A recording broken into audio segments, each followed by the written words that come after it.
meranie výšky a tak ďalej, takéto záležitosti, správanie sa psíka.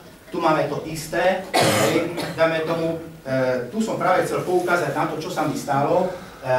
Všimnite sa, si tu je výborná a na chovnom zvode, Miro, toto, čo ty si hovoril, prídeme, pozeráme a ten chvost úplne hrče na stavcov, narušený, tie chvostové stavce úplne rozbité. Hej. No táto asi som mu do auta privrel a toto som mu urobil, tamto som mu urobil a tak ďalej. Hej, toto je takisto hrubá chyba, hej, vylúčujúca z chovu. Na výstave má výrody vlastne tie, na chvoste má také hrčky. Je to oznámkovnejšie alebo diskvalifikujem? No v našom prípade to diskvalifikuje, lebo ako náhle je tam anomália, tak tam nemáme o čom rozprávať. Tu máme tu vidíme, dáme tomu nasadenie chvosta, hej, a nesenie chvosta, a tu máme nasadenie chvosta. Hej. Toto je, takto chvostkopov, aby mal byť mierne pod líniou chrbta nasadený. Toto je vysoko nasadený. A zase, toto pozrite sa, on keby sa postavil korektne, tu je úplne štvorcová stavba tela. Ten pes nemá obdĺžnik. Hej, to sú tie veci, na ktoré som chcel poukázať. Tu je úplne, vidíme ten obdĺžnik. No a tá zadná nemá vysoko pätí? Prosím? Tá zadná nemá vysoko pätí? No to je takto, to sú fotografie. Hej. Ináč to je, keď sa na nich pozeráme, no vidíme, ako to tu je. To zámerne sme robili, vyberali aj tie fotografie také, aby sme vedeli poukázať na isté chyby. Hej, bo takto, každý fotí pekného psa. Ale keď chceme teraz, dáme tomu aj pri tejto prezentácii, poukázať aj na to, že áno, ale teraz si všimníme, dáme tomu, záleží zase ako stojí. Z toho pohľadu, jak je teraz fotená, vyzerá, keď bola aj mierne v zadnej partii prestávaná. Hej, a potom aj tie päty sú také, aké sú. Tu znovu, toto je pekný obdĺžnik, ale tu už vidíme ten problém toho chvosta. A do určitej miery, čo je tu ďalšia vec? Mierne zvlnenie srsti na chrbte.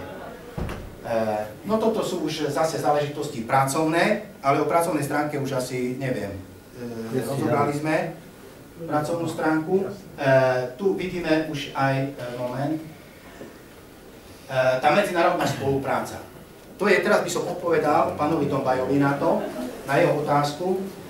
Áno, dlhé roky sa klub zaoberá medzinárodnou spoluprácou, kde je účelom a zmyslom presadiť a predstaviť kopovy v zahraničí a nielen ich predstaviť, ale zároveň, aby sa jednotne postupovalo, čo sa týka výkonu a exteriéru.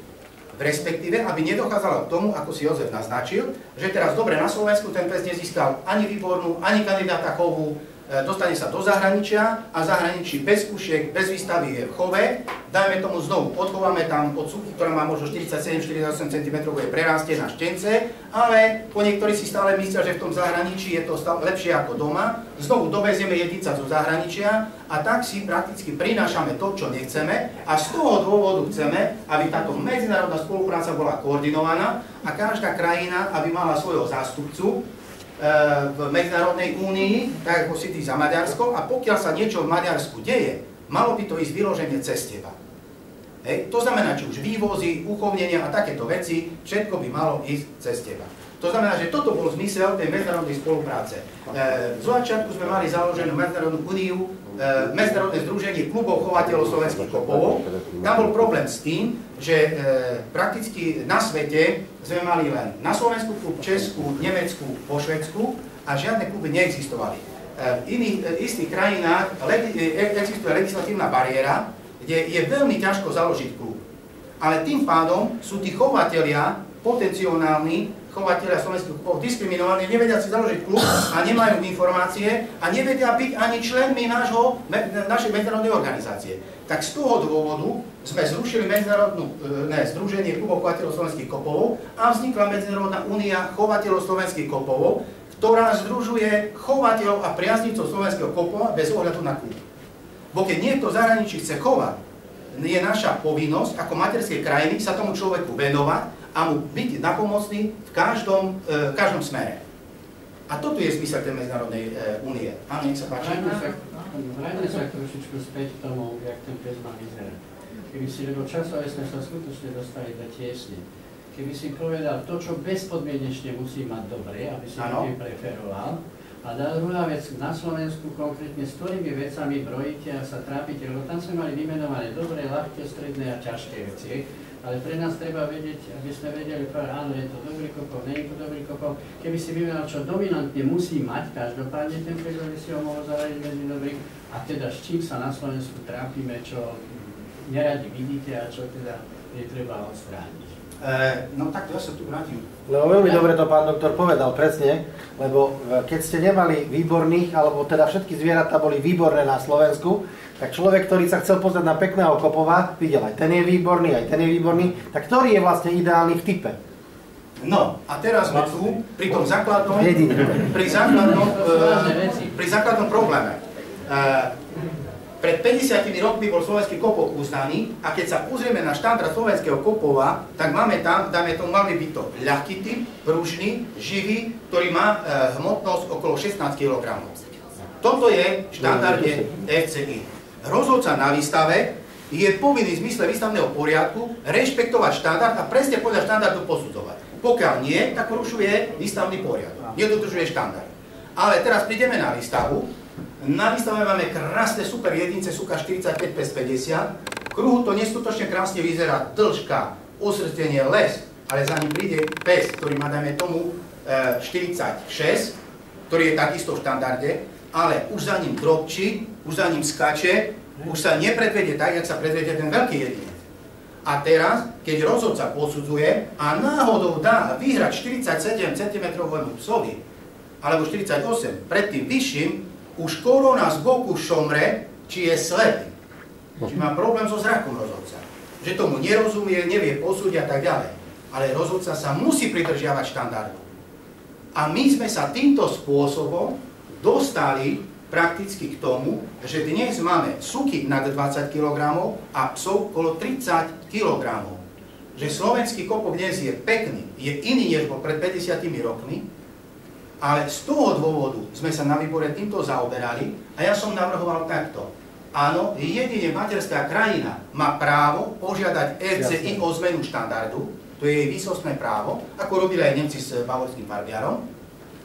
Áno, máme krásneho farbiara, silného, áno, tento patrí do horských terénov, náročných terénov, do vysokej snehovej prikryvky. Toto si chráňme, áno, toto máme za 50 rokov, tak sa to vyvinulo.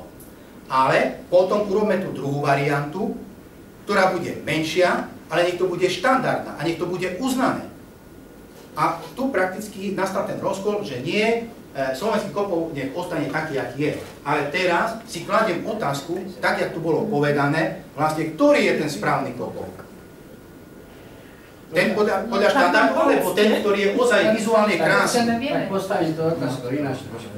Počkaj, tak ale čo chýba tomu? Toto je veľmi ideálny pes podľa mňa tento. A teraz chcem vedieť jednu vec, keď on bude vyšší, tak zmení sa pomer tela k tým voľným končatinám, alebo niečo to vidieť tak? No, alebo čo musíme posudzovať je... Toto vyzerá byť pol na pol približne. Hej. My ho musíme posúdiť takto, proporcionálne. Hej, samozrejme, že keď posudzujeme jedinca, tak my na ňo pozeráme v tej celkový rámec. Dajme tomu veľkosť hlavy. Hej, tá hlava tam bola opísaná, proporcie, papuľa, hlava, šírka, čelový sklon, hrúbka, krk, hej, dĺžka tela, výška, že to všetko musí byť vyvážené. Nemôže mať veľkú hlavu a chudy, alebo dáme tomu už končatiny. Keď sa na výstave bežne si dáme toho jedinca v kruhu, prakticky pozeráme profil, ale potom pri individuálnom posúdení od seba ku mne, mechanika pohybu, nasadenie končatín, lávka, uzavretie, dáme tomu, či to nepláve, či to nerozhadzaje nohy, dáme tomu od seba, dáme tomu ten postoj za tých končatín, rozbiehavé, kráľský postoj a ďalšie veci. Takže toto si myslím, že o tom zbytočne sa rozprávať, či je to pekné alebo nie. On ako náhle, práve to je, že na výstavu nám príde 50 cm jedinec. On aj dĺžko je perfektný, aj výška je dobrá, aj hmotnosť je dobrá, všetko. Sú primerané proporcie jednotlivých častí tela. Môžem sa opýtať? Áno. A z pracovného hľadiska je pre vás lepší ten ľahší alebo ten ťažší pes? Z pracovného hľadiska. Alebo je to jedno? Z môjho pohľadu takto. On tým, že slovenský kopov má byť, to je ľahšie plemeno, nemá byť ťažký, lebo takto fyzika sa oklamať nedá.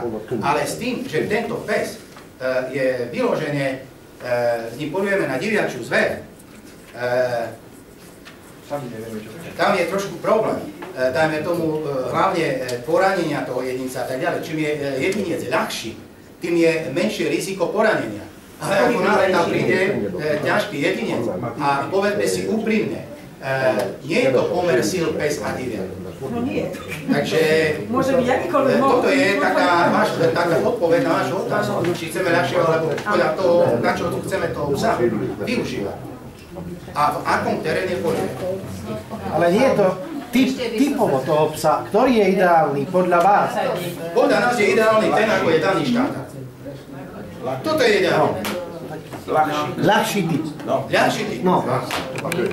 Môžem sa spýtať, že ako máte chovateľskú základňu, chovných psov, koľko máte psov sú, aby sme vedeli približne, že ak to plemeno ide dopredu, alebo vyvíja sa, alebo proste, či sa členská základňa nejak. Ďakujem, A ešte by som chcela ďalšiu vec, že napríklad anglický Cocker Spaniel klub UK, ako materská krajina anglického Cocker Spaniela, napríklad anglické plemeno je to, tak menia, proste nemajú problém meniť štandard a oni to menia hocikedy.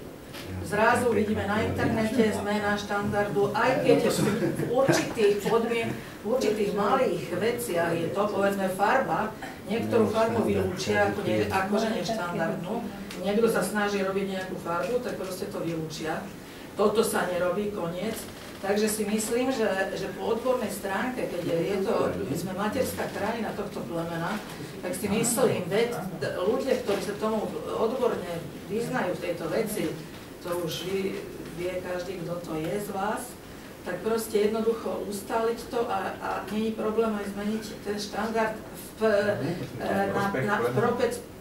prospech pracovnej stránky tohto psa, lebo je pracovná.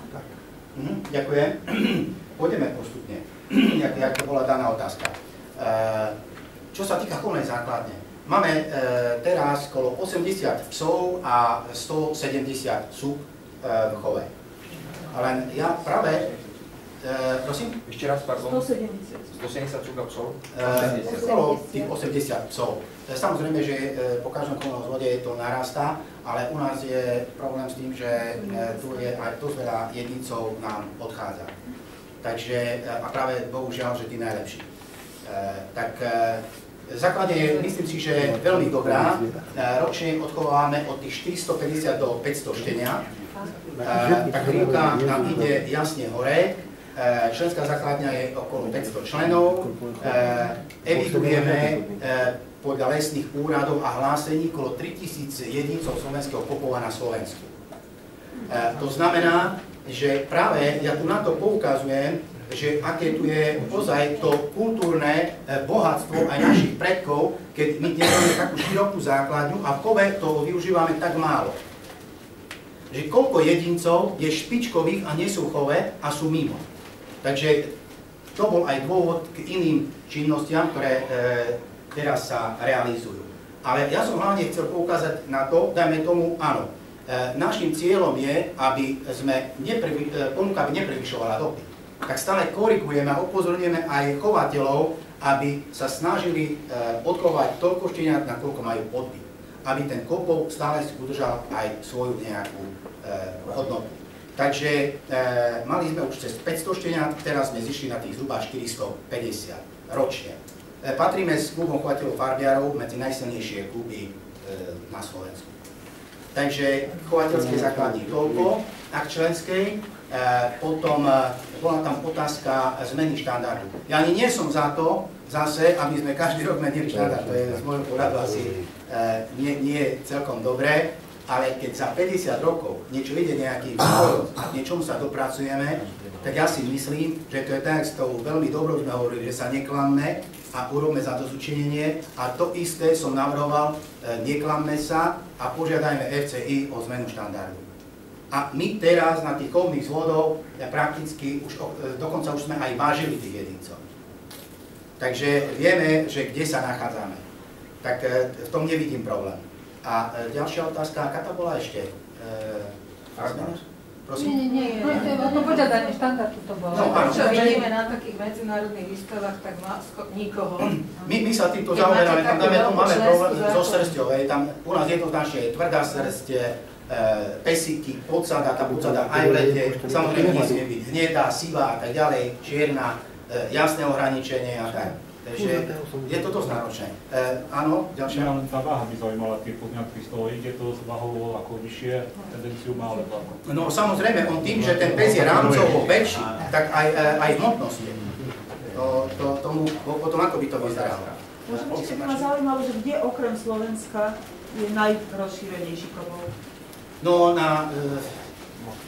takto, nie v Čechách, na vaše prekvapenie možno v Nemecku. V Nemecku sme evidovali okolo 1800 jedincov. Oni prakticky majú 8 klubov, ktorí potom sú združení do jedného.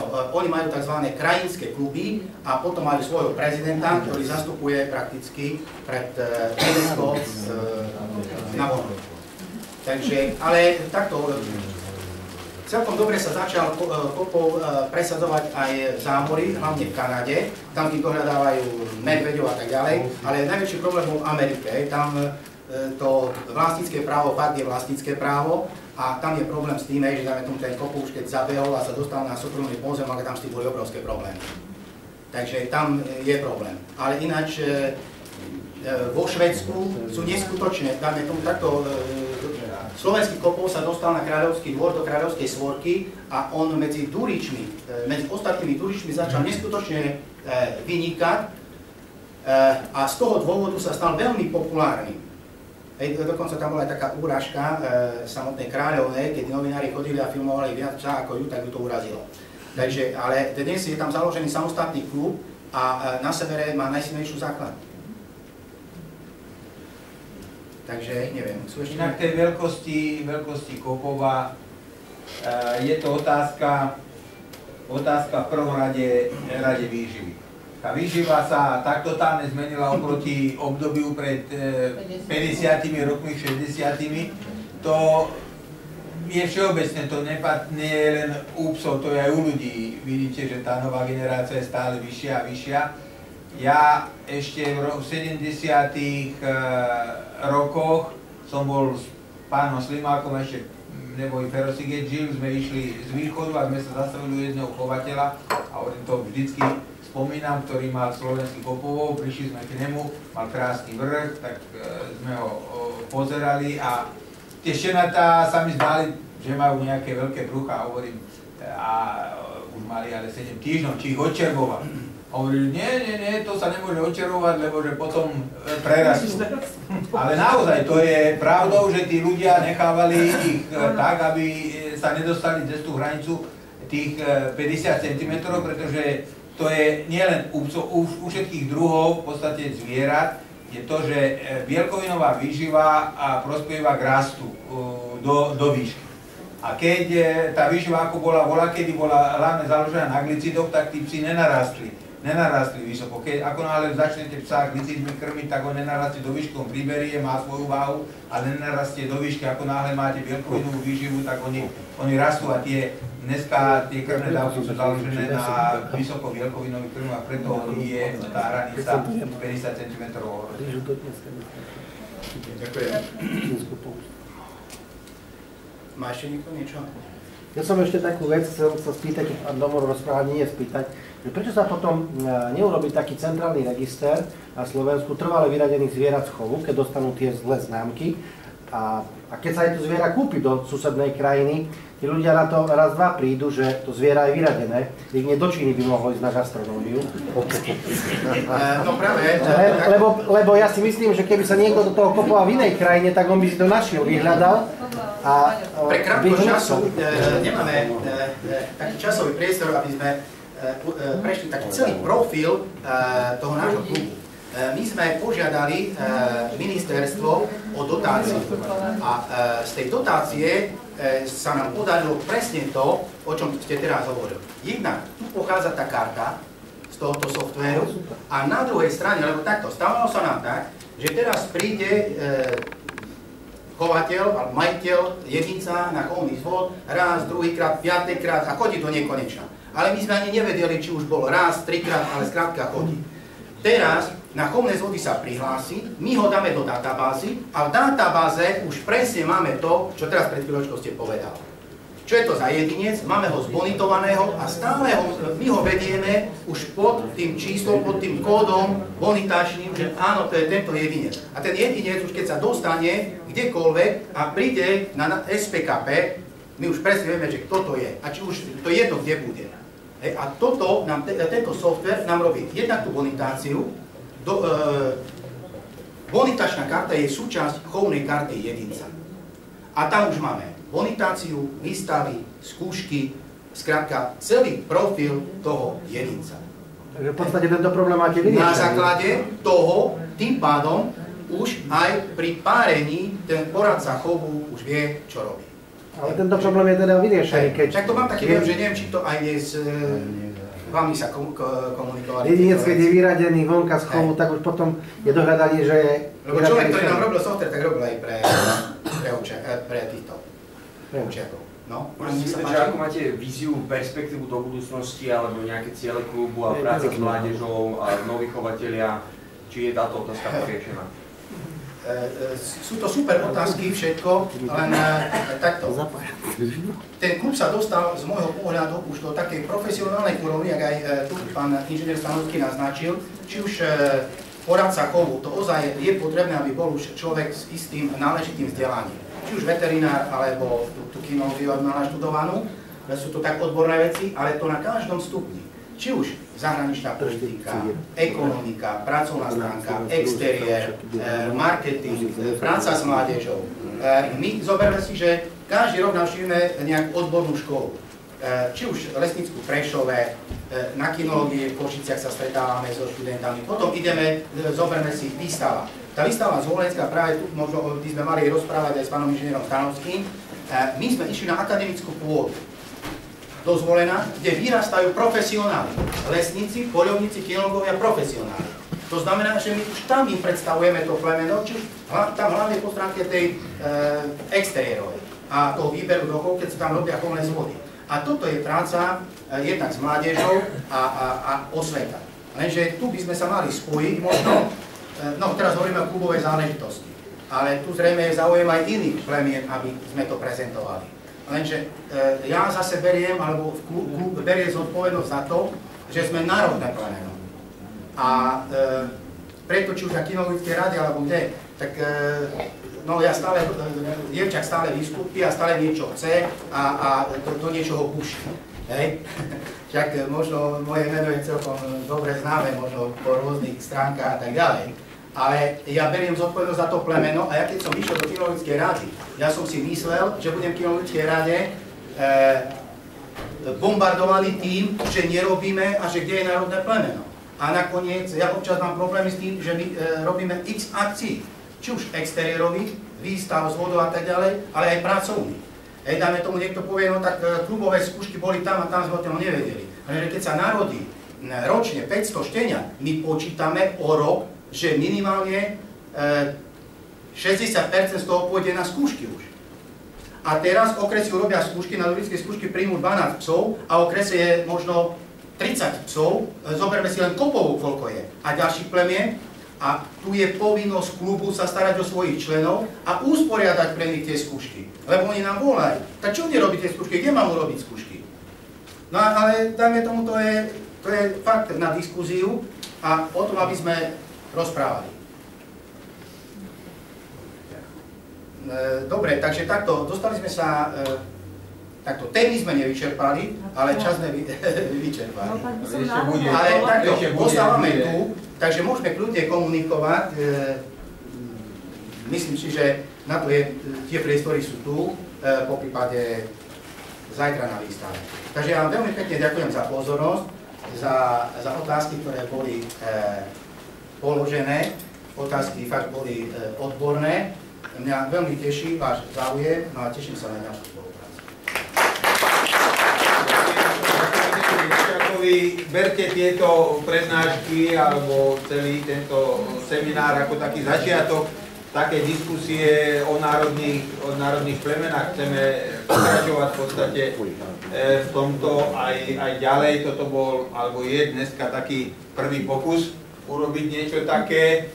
A do budúcna možno, že spravíme monotematické k jednotlivým plemenám a budeme sa len plemenom zaoberať.